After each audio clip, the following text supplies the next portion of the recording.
If you've winced at the price of ground beef lately, you are not imagining it. Beef has climbed to record highs, and now there's an unusual new factor in the mix that suggests those prices are not coming down anytime soon. Today, I'm going to explain exactly what's happening to beef prices, in plain English.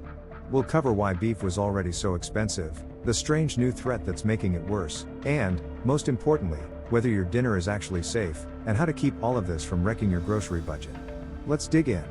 First, let's talk about why beef was already breaking records before any of this. Beef prices recently hit an all-time high of around $9.64 per pound. That's up about 13% in just 1 year. And over the last 5 years or so, beef is up more than 50%. The main reason is simple supply. The nation's cattle herd is currently the smallest it has been in 75 years. Think about that.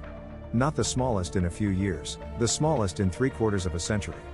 Years of punishing drought raised the cost of feed and forced many ranchers to shrink their herds or get out of the business entirely. And here's the key thing about cattle: you can't rebuild a herd overnight. It takes years. So even in the best case, tight beef supplies were already baked in for a while. Now, onto the strange new factor that has ranchers on high alert.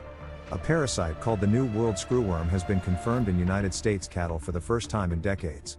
This is a pest that was actually eradicated here back in the 1960s, but it has traveled north again and turned up in cattle across Texas and New Mexico. For ranchers, this is a serious and expensive problem. They now have to spend more money and time inspecting their animals, treating them, and taking steps to prevent it from spreading. Those added costs, piled on top of an already historically tight supply, put even more upward pressure on the price of beef down the line. It also led to a halt on cattle imports from Mexico, which pulled an estimated 1.2 million head of cattle out of the North American supply. Fewer cattle in the pipeline means higher prices working their way to your grocery store.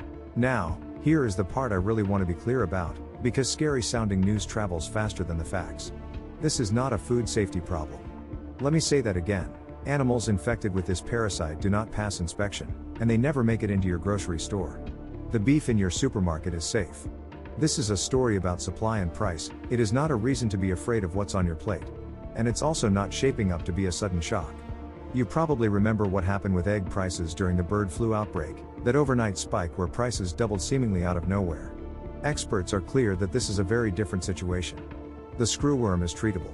There is no mass culling of herds involved. There are proven tools to control it, including a decades-old program that's already being ramped back up. So this is not a moment for panic. It simply means beef prices are likely to stay elevated for a good while longer, instead of dropping back down like many of us were hoping. So what does all of this actually mean for you and your grocery budget? The honest takeaway is this. Between the smallest cattle herd in 3 generations and this added pressure, higher beef prices are looking less like a temporary blip and more like the new normal, at least for the foreseeable future. And that means the smartest move is not to sit around waiting and hoping for a price drop. It's to plan around it. Here are 4 practical ways to do exactly that. Number 1, stretch the beef you do buy. Mix ground beef with beans or lentils, make slightly smaller portions, or use it more as a flavor than the main event. Number 2, lean on cheaper proteins.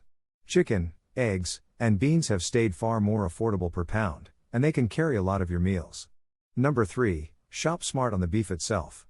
Buy it when it goes on sale and freeze it, and learn which cheaper cuts do well in a slow cooker, where tough, inexpensive cuts turn tender. And number 4, the most important one, track what you're actually spending on meat and groceries, so rising prices can't quietly blow up your budget without you noticing. That last point is really the whole game. When you can see exactly where your grocery money is going, you stay in control, even when prices climb. Disclaimer. This video is for educational purposes only. Individual results may vary.